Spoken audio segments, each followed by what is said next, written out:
Mi nombre es Gustavo Martínez, soy médico infectólogo, algunos me conocerán. Trabajo en la ciudad de Córdoba, hace casi 25 años en el Hospital Rawson de la ciudad de Córdoba, actualmente también en el Ministerio de Salud. Y vamos a hablar hoy, gracias a la invitación de la empresa Centraco, a quien agradezco la responsabilidad social empresarial de poder informar sobre un tema tan candente como es el coronavirus. Para comenzar voy a hacer un breve resumen de lo que significa esto. Coronavirus es un grupo de virus que es muy viejo, en la humanidad se conocen desde hace más de 500 años, ha provocado algunos brotes en la historia, los más conocidos en la actualidad fue un brote deben recordar, la gripe aviar en el año 2002 en Medio Oriente. Fue un brote de un cuadro respiratorio por la famosa gripe aviar, como les dije antes, que provocó muchos enfermos y algunas muertes. Luego también hubo un brote en el año 2012 de un coronavirus que se llamó MERS y que provenía de los camellos y que también provocó algunas personas enfermas, pero autolimitadas. El problema fue que en diciembre del año pasado, en 2019, en una ciudad cosmopolita como la mayoría de las ciudades chinas, llamada Wuhan, aparece un cuadro respiratorio en algunas personas que inicialmente tuvieron contacto con algunos animales, principalmente animales de granja, de algún mercado de animales vivos, donde comenzaron a sufrir un cuadro respiratorio de tos, de falta de aire, dolor de garganta, con fiebre, no se sabía qué correspondía y a fines del 2019 se identifica como un coronavirus nuevo que se lo denominó COVID-19. El término COVID-19 les explico porque lo van a ver escrito en muchos lugares.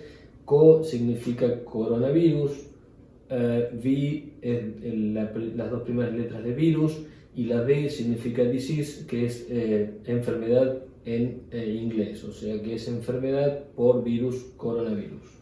19 porque es el año en que se descubrió, se lo identificó. Este virus se fue diseminando rápidamente por otras ciudades de China, afectando a mucha gente y comenzando a dar algunas muertes que comenzaron a preocupar aún más a todo el mundo. Luego se distribuyó por otras regiones de lo que fue el sudeste asiático, como Corea del Sur, casos en Japón, Tailandia y demás, hasta que a mediados de enero de este año la Organización Mundial de la Salud declara esto como emergencia sanitaria internacional. Eso significa que es un problema que ya no depende exclusivamente de lo que es el sudeste asiático, sino de todo el mundo. Más tarde, en este mes precisamente, se considera ya que el coronavirus, el COVID-19, provoca una pandemia. Eso significa que afecta a más de 3 regiones mundiales, actualmente en más de 160 países en el mundo. Se corre un poquito el eje del problema desde el sudeste asiático hacia Europa y hoy el epicentro es justamente Europa, principalmente Italia, centrado en el norte de Italia, en una región llamada Lombardía, donde están ciudades grandes como Turín, como Milán, donde se han visto muchos casos, y no solo gran cantidad de casos de Italia, sino además la mayoría de las muertes provocadas por este virus. Se está estudiando por qué en Italia se produjeron tantas muertes por este virus, quizá esté dado por la población más longeva que tiene el norte de Italia, porque este virus se demostró de que afecta principalmente o más gravemente a gente previamente enferma o gente de mayor edad. Bien, cuando se empezó a estudiar cómo se transmitía, se vio que la transmisión es de persona a persona, o sea que de una persona se transmite a otra, o a través de la tos, de los estornudos, de lo que se llaman gotitas de flush, cuando la gente habla, esas gotitas con virus caen sobre la mesa, sobre superficies, después otra persona toca esa superficie, se lo lleva a la boca, a la nariz o a los ojos y ahí es donde se infectan con este virus. Luego de un periodo de incubación que ronda entre los 3 y 5 días, comienza a aparecer un cuadro de fiebre que puede ser muy alta, más de 38 grados y medio, a lo que se le suma dolor de garganta, tos y si hay casos de agravamiento comienza a aparecer falta de aire. Esto es gradual, esto no es en forma aguda, pero hay que tener presente como un signo de alarma esto de la falta de aire, que es más frecuente en la gente de mayor edad. No así en adolescentes o niños que aparentemente tendrían un cuadro muy banal, muy leve, que no les generaría absolutamente ningún problema para seguir con su vida normalmente. Sí se sabe, y siguiendo con el resumen de este virus, sí se sabe que no existe un tratamiento por ahora efectivo, antiviral, específico. Sí se han probado algunas drogas que se han utilizado en algún momento para otras enfermedades, viendo a ver si funcionan en este virus. Pero por ahora son estudios preliminares y no hay nada acerca del tratamiento efectivo. Muchos de estos pacientes necesitan internación, una internación en una institución que tenga terapia intensiva. Muchas veces deben ser conectados a un respirador artificial, dado el cuadro pulmonar grave que les provoca. Esto se ha visto mayormente en mayores de 60 a 65 años de edad, con antecedentes como antecedentes cardíacos, antecedentes pulmonares, lo que son los enfermos pulmonares crónicos, antecedentes de inmunodepresiones, o sea, enfermedades que hacen bajar demasiado las defensas, o algunas otras enfermedades concomitantes, como puede ser insuficiencia renal o algún otro tipo de enfermedad donde las defensas bajen, y esto provocaría mayor lesión pulmonar y este cuadro de agravamiento de la función respiratoria. La mayoría de los pacientes, más del 80-85%, esta enfermedad cursa como una gripe o un cuadro pseudogripal con, como dije antes, dolor de garganta, lo van a leer como odinofagia, que significa dolor de garganta, una leve falta de aire, la fiebre, que puede durar unos cuantos días, que puede ser de alto grado, más de 38 grados, y este decaimiento, esta astenia, esta imposibilidad para realizar las tareas habituales. Es muy importante saber cómo se transmite, porque así es como nos vamos a tener que proteger para no contraer el virus. Se habla por ahí y tenemos que hacer mucho caso a eso, a lo que significa el aislamiento cuando tenemos un cuadro respiratorio. También hablamos de la higiene de manos. Sabemos que tenemos que higienizarnos las manos en forma reiterada cada vez que toquemos elementos que pudieran estar contaminados, como mesadas, mesas, superficies donde alguien puede haber tosido o puede haber estornudado y puede estar contaminado con este virus. La higiene de manos, básicamente agua y jabón, pero si estamos en un lugar donde no contamos con agua y jabón, podemos contar con un elemento como es el alcohol en gel. El alcohol en gel reemplaza al agua y jabón, pero si tenemos posibilidad de agua y jabón, no nos volvemos locos y hacemos la higiene de manos con agua y jabón, que es lo tradicional y es lo que hace higiene por arrastre. El agua pasa por nuestras manos y el virus cae, desaparece por arrastre. Es importante saber que el virus tiene una cubierta, tiene una cápsula que está formada por materia grasa, por lípidos. Entonces, todo lo que elimine la grasa va a eliminar al virus o va a matar al virus. Por eso es importante saber que si nosotros, por ejemplo, lavamos utensilios o mesadas con detergentes o con hipoclorito, la lavandina o la lejía, en concentraciones muy bajas es suficiente para matar al virus, para desnaturalizarlo. Lo mismo la temperatura, lo mismo el agua oxigenada, lo mismo el alcohol en concentraciones superiores al 60%.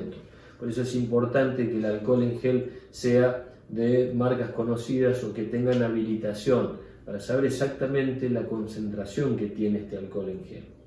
Sabemos que con eso es suficiente para que se elimine el virus de las superficies o de nuestras manos. Por otro lado, es muy importante que si tenemos una enfermedad respiratoria, si tenemos un resfrío, si tenemos tos, lo hagamos hacia el pliegue del codo, de esta forma, ¿sí? Tosemos o estornudamos hacia el pliegue del codo. O si tenemos pañuelos descartables a mano, lo hacemos sobre el pañuelo descartable y lo descartamos inmediatamente en un cesto de residuos. Es importante saber que la higiene de manos tiene un tiempo determinado. Yo insisto en esto porque es la medida más efectiva para erradicar este tipo de virus en nuestras manos. Y sepan que no es solamente un segundo las manos debajo de la canilla, sino una técnica especial donde tenemos que ponernos alcohol en gel, refregamos palma con palma, luego dorso con palma, el dorso y la palma de la otra mano, el dedo huérfano, que es el pulgar, de un lado y del otro, finalmente las uñas sobre la palma y las bases de las muñecas. Eso nos puede llevar aproximadamente unos 15 segundos, 17 segundos, y es suficiente para decir tengo las manos limpias. Pero esa técnica hay que tenerla en cuenta y no es solamente un poquito de alcohol en gel, hacer así y ya está. No, tiene una técnica que es esta, que la pueden repetir ustedes, la pueden ensayar y va a ser muy efectiva para esto. Una pregunta que se hace muy frecuentemente es acerca del qué pasa con este virus, con el tratamiento, o qué pasa con la gente que se recupera. Este virus todo se está estudiando, es algo nuevo, no hay algo definitivo, pero sí se sabe que podría dar lo que se llama una inmunidad y que no se volvería a repetir. En estos días estamos escuchando algunas informaciones que cuentan de que nuevamente pacientes que han tenido el virus vuelven a tener hisopados, o sea, métodos de diagnóstico para buscar el virus que son positivos.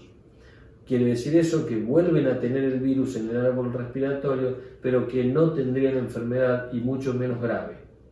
Así que eso es importante. Por ahora no hay casos donde hayan tenido 2 o 3 veces esta enfermedad en forma grave. Esto es más o menos un resumen de lo habitual, de lo que significa sobre este virus y lo que es concretamente la enfermedad. Ustedes amablemente me han pasado una serie de preguntas con dudas que por ahí la comunidad de la empresa o los amigos clientes les surgen este tipo de dudas y es bueno si yo le puedo evacuar algunas. Sin duda, insisto con esto estamos aprendiendo día a día, es algo nuevo, pero ya la experiencia de los casos en China, los casos en Europa ahora nos ayuda mucho y estamos en condiciones de responder mucho de lo que hace 2 meses atrás no se podía. Hay un dato que es fundamental: tratemos de buscar información de entidades o de páginas serias y oficiales. Tratemos de no guiarnos por cadenas de redes sociales. Sabemos que van perdiendo credibilidad con el pasar del tiempo, con el correr del tiempo, y que en muchas oportunidades es más lo que crean pánico, crean incertidumbre, y eso no es bueno en el curso de una pandemia. También sabemos que en nuestro país todavía no tenemos los casos esperados, sabemos que vamos a tener muchos casos seguramente, y entonces tenemos que estar preparados sobre todo para lo que son los medios de prevención, los métodos de prevención sobre esto.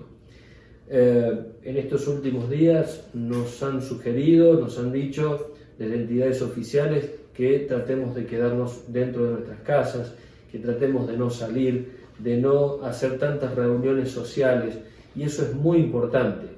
El virus no tiene patas ni alas, al virus lo llevamos nosotros de un lugar a otro.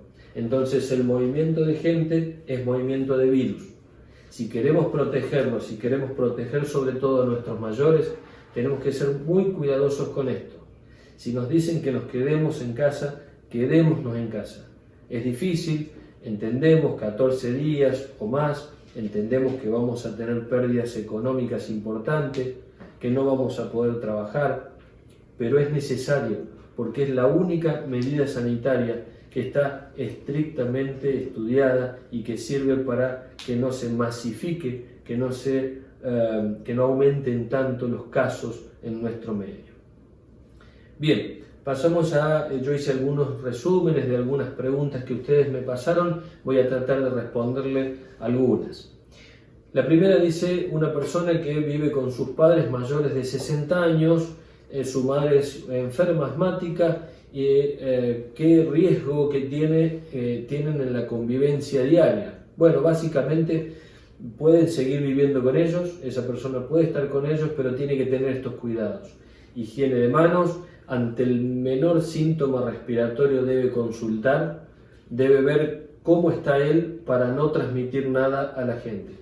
Cuando uno tiene síntomas respiratorios es cuando más se transmite el virus. Si uno no tiene síntomas, si uno no tiene fiebre, no transmite el virus, por más que esté afuera de la casa y venga hacia adentro, ¿sí? Entonces es importante tener en cuenta estas medidas: higiene de manos, estornudar y toser en el codo, airear, ventilar la casa, como se hace en el invierno para la gripe, exactamente igual.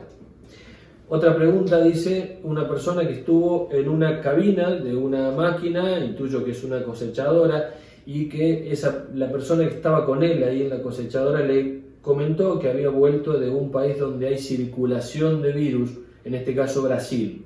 Ustedes van a ver publicados diferentes países, diferentes regiones, que son donde ya se demostró que hay circulación habitual del virus, que el virus está circulando entre la gente, que no es necesario que alguien venga de otro país para contagiar, sino que hay contacto, hay contagios dentro del mismo país.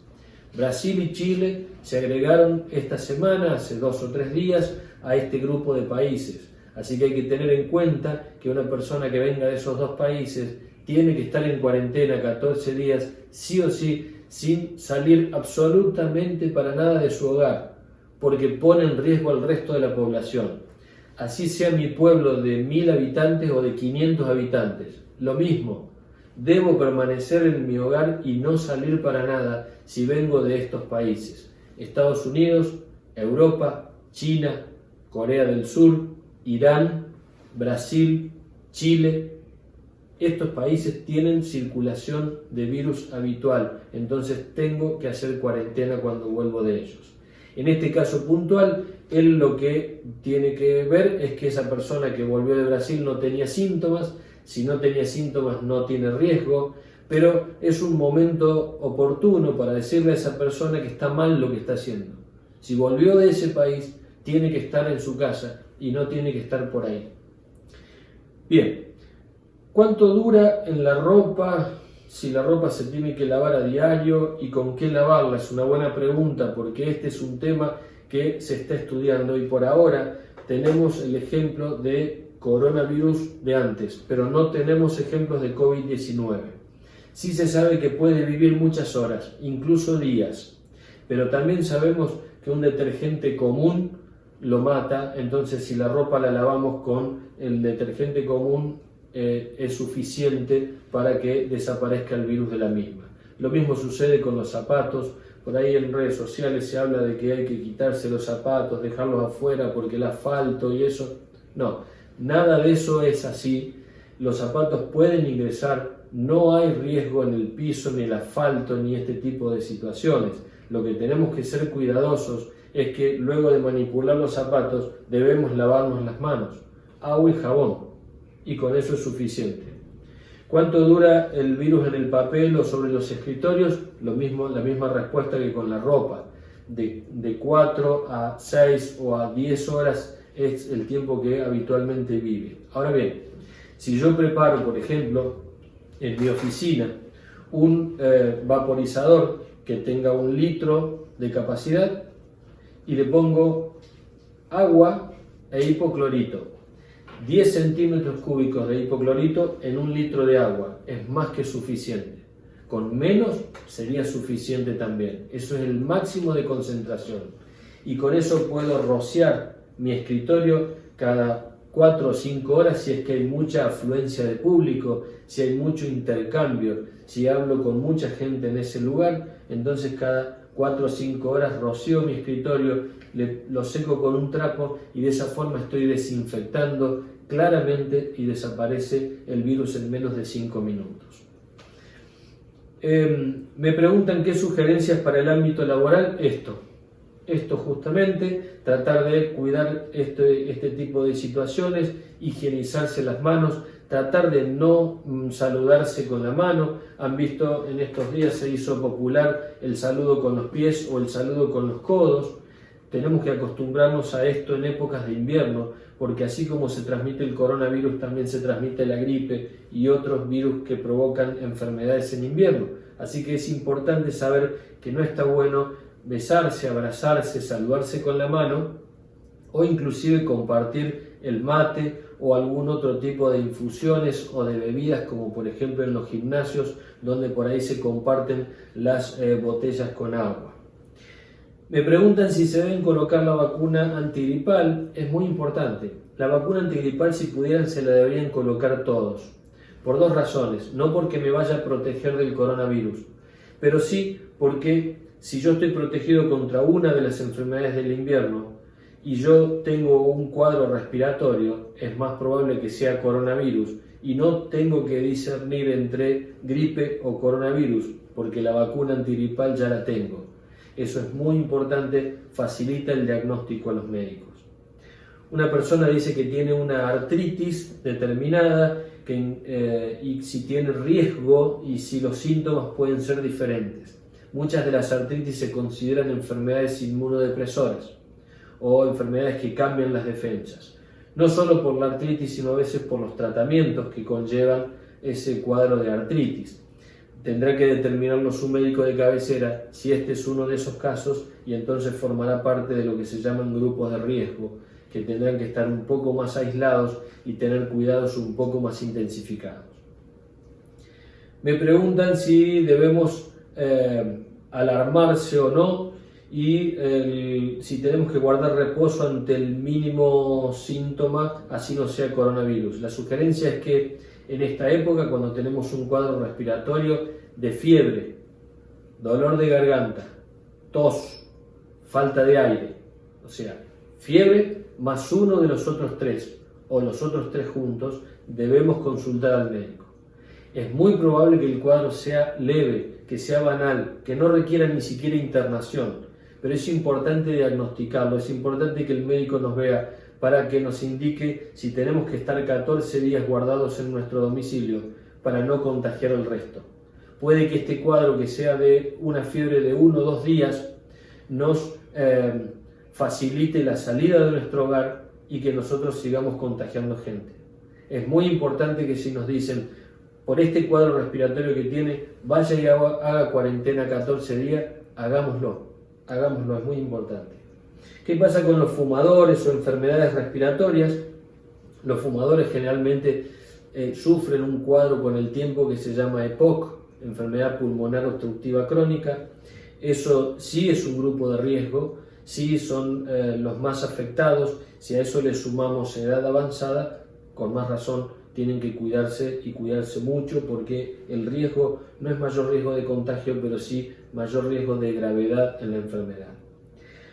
¿Podemos ser portadores sin que nos afecte? Me preguntan, y ¿podemos o no contagiar al resto de la gente? Bueno, lo que se ha visto en este brote es que la mayoría de los contagios vinieron de gente que tenía síntomas respiratorios.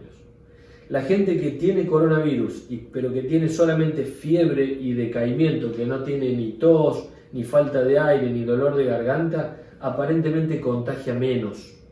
De todos modos, nosotros no podemos estar haciendo estas disquisiciones en el público general. Entonces nos tenemos que cuidar siempre. Y si tengo fiebre y decaimiento, lo mismo tengo que consultar, porque puede ser COVID-19. ¿Sí? En Monte Maíz, ¿a quién nos dirigimos por síntomas? Intuyo que al servicio hospitalario, al hospital van a haber médicos que deben contar con el protocolo de actuación provincial y que ellos pueden o dirigirlos a un centro de mayor complejidad o directamente darle las indicaciones que ellos creen convenientes. Deben haber profesionales capacitados. Me preguntan si un paciente que estuvo en quimioterapia tiene alto riesgo.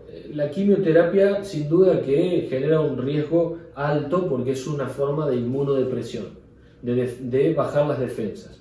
Pero en este caso fue terminada hace más de 8 años, entonces en ese caso ya no habría ningún riesgo porque la recuperación de su inmunidad ya ha sido total a esta altura.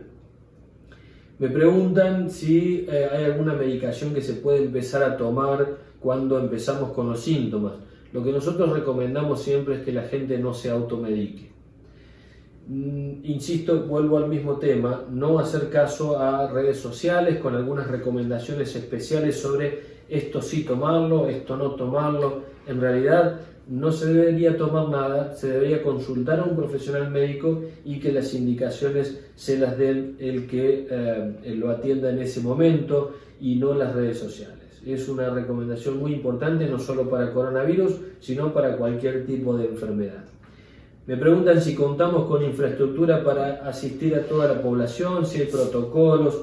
Bueno, en realidad esta pregunta es muy interesante porque es lo que se está estudiando y por eso se toman estas medidas que se están tomando en el país.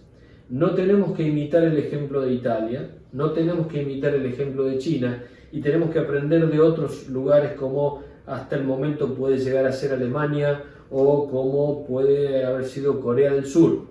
Se han tomado este tipo de medidas, restricción de la gente de acercarse a lugares donde hay grandes conglomerados de gente, evitar las reuniones sociales, la distancia entre persona a persona que sea mayor de 1 metro, 1,5 metros.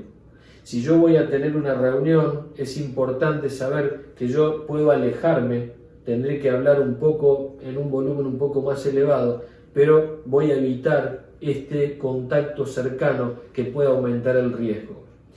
No debe incomodar preguntarle al otro si tiene síntomas respiratorios, si tiene tos, si tiene fiebre. No debe incomodar. No debe incomodar preguntarle si volvió de Brasil, de Chile o de Europa en los últimos días. Es una pregunta importante que uno se la puede hacer a un cliente en el caso de una empresa, o a un amigo que no supo qué hizo en los últimos días y por qué no preguntarle para cuidarnos entre todos. Eso es muy importante. Si existe la infraestructura existe, pero existe para ir atendiendo gradualmente a la gente que se enferma. Había una colega española que dio un ejemplo muy característico. ¿Los bancos tienen plata para darnos a todos? Sí, pero si vamos de a poco. Si todo el mundo va al mismo tiempo al banco, seguramente la plata del banco no va a alcanzar para todos. En este caso pasa exactamente lo mismo. Si todos vamos al hospital en el mismo tiempo, seguramente no va a haber lugar para todos. Entonces estas medidas que se están implementando, lo que tienden a hacer es eso, ganar tiempo e ir haciendo que la gente que se tenga que infectar se vaya infectando gradualmente y no sature el sistema de salud como está pasando en Italia, que es el ejemplo característico de lo que no se debe hacer. La mayoría de los pacientes que contraigan coronavirus no van a ser internados, van a ser enviados a su domicilio, van a hacer cuarentena 14 días y luego se van a reincorporar a sus tareas. Un porcentaje mínimo que seguramente será un 5% de todos los casos que hayan, van a requerir internación e internación crítica, en unidades críticas, terapias intensivas. Para eso se está preparando el sistema de salud y pensamos que vamos a poder contener si se van cumpliendo estas medidas que son esenciales. Sabiendo que a la mayoría nos puede tocar y lo pasaremos como una gripe y que los centros de salud estarán colapsados, ¿cuándo se considera que estás de alta?, me preguntan. Bueno, se considera que uno está de alta a los 14 días. Por eso se habla de cuarentena 14 días y cuadro clínico 14 días. No obstante, si a una persona se le realizó diagnóstico etiológico, diagnóstico de causa y se le encontró el coronavirus, es importante saber que esa persona va a requerir un hisopado, un testeo, para determinar el alta. Pero también es bueno saber que si hay muchos casos en el país, va a llegar un momento donde no se le va a hacer hisopado a nadie. Y no por eso se van a estar haciendo las cosas mal. Son momentos epidemiológicos diferentes. En algún momento se va a considerar que todo cuadro respiratorio sea coronavirus y se va a tratar como tal, sin hisoparlo, sin hacerle diagnóstico. Por eso verán en algunos países que la curva de progresión de casos pasa a ser una meseta y en otros va bajando. Posiblemente no sea porque hay menos casos, sino porque se hacen menos diagnósticos, porque no se busca la causa del cuadro respiratorio. Se lo considera coronavirus. Me preguntan, en una persona infectada con coronavirus, ¿lo puede contagiar aunque no presente ningún síntoma? Esa pregunta ya fue más o menos respondida. Y en esto en Córdoba tenemos un ejemplo característico que fue nuestro primer caso de coronavirus. El hombre, lo digo porque fue muy comentado, de la ciudad de Morteros, ya está de alta y en perfectas condiciones, pero este hombre tuvo solamente fiebre y decaimiento, astenia, falta de interés por las cosas, así estaba, y solamente con fiebre mayor a 38 grados y medio. Nunca tuvo tos, ni tuvo falta de aire, ni tuvo dolor de garganta. Entonces, esta persona no contagió ni a su esposa ni a su familia, y esto se debió justamente a que no tuvo síntomas respiratorios. Por eso es importante el síntoma respiratorio en todo esto. Puede contraer una persona coronavirus a partir de alimentos o a partir de paquetes o encomiendas de zonas afectadas. En realidad, a partir de alimentos no, salvo que hayan sido manipulados por una persona que tenga coronavirus muy enferma, con un cuadro muy activo, con fiebre muy alta. No creo que esa persona vaya a estar preparando alimentos. Y por otro lado, cuando un paquete venga de la zona afectada, hay algo que es importante. Todo lo que se traslada por vía marítima, como los productos chinos, como sucedió en su momento, demoran más de 14 días en llegar a nuestro país. Por lo tanto, esos productos, si estaban contaminados con coronavirus, ya no lo tienen activo, porque ya se desecó el virus, ya desapareció el virus del producto que venía. Me preguntan cómo debe hacer una mamá si está en periodo de lactancia para alimentar a su bebé en caso de estar infectada. La leche materna no es transmisora de coronavirus. El coronavirus se transmite por las gotitas de flush, porque tienen que venir desde la respiración de la persona. No se contagian ni por sudor, ni por orina, ni por leche materna, ni por otro lugar. Solamente esas recomendaciones, así que esa mamá va a tener que tener estos cuidados para su bebé. Insistiendo en lo mismo, los bebés y los niños pequeños no sufren, hasta ahora no se han visto casos graves. Hay un caso en estudio en la provincia del Chaco en este momento que se está siguiendo. Es un caso sospechoso, no es un caso confirmado, pero lo que se vio en el mundo es que no se han visto casos graves en niños pequeños. Por último, preguntan, tengo 62 años, soy hipertenso, estoy medicado y bien, ¿me tengo que aislar? Bueno, vimos la recomendación que salió desde Presidencia de la Nación en el día de ayer acerca de los grupos de riesgo y el aislamiento. Las personas mayores de 60 años deberían no concurrir a su trabajo si tienen factores de riesgo.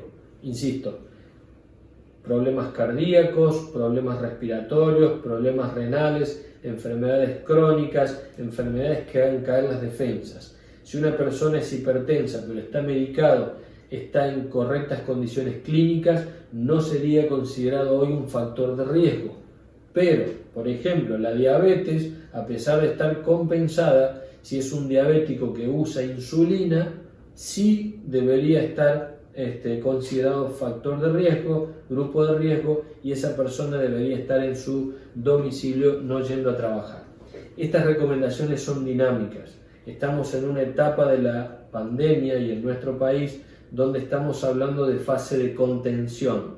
Eso significa de que estamos en una fase evitando que las personas que vienen de afuera infectadas empiecen a infectar al resto de la población. Por eso la indicación de quedarse en su casa a todos los viajeros. Si esta situación se modifica y comienza a haber circulación del virus por nuestra gente sin haber viajado, ahí el diagnóstico epidemiológico es diferente, pasamos a una fase de mitigación que se llama. Esto significa que las recomendaciones van a ser diferentes. que las recomendaciones van a hacer que la gente no pueda salir para nada de sus domicilios.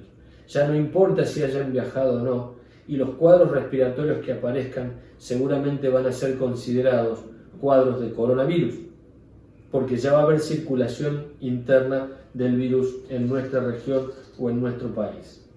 Espero haberles evacuado la mayoría de las dudas. Estoy a entera disposición de la empresa Centraco. Agradezco a Javier Nevia y a la familia por haberme invitado para poder aclararles algunas de estas precisiones, y es un gusto siempre poder ayudar en todo lo que se pueda para prevenir enfermedades graves. Muchas gracias. Como recomendaciones finales, tengamos en cuenta 3 o 4 tips muy importantes. Los barbijos no tienen absolutamente ninguna indicación si estamos sanos, no nos protegen. Solamente se utilizan barbijos en las personas que están ya infectadas, que tienen una enfermedad respiratoria, y para evitar transmitírsela a otras personas. El tema de los guantes es otro muy importante. Los guantes no nos eximen de la higiene de manos. Debemos lavarnos las manos por más que utilicemos guantes. Al retirarlos, nos lavamos las manos siempre. Recordemos que el virus ingresa por una T en nuestra cara, los ojos, la nariz y la boca. Nunca tocarnos con las manos sucias.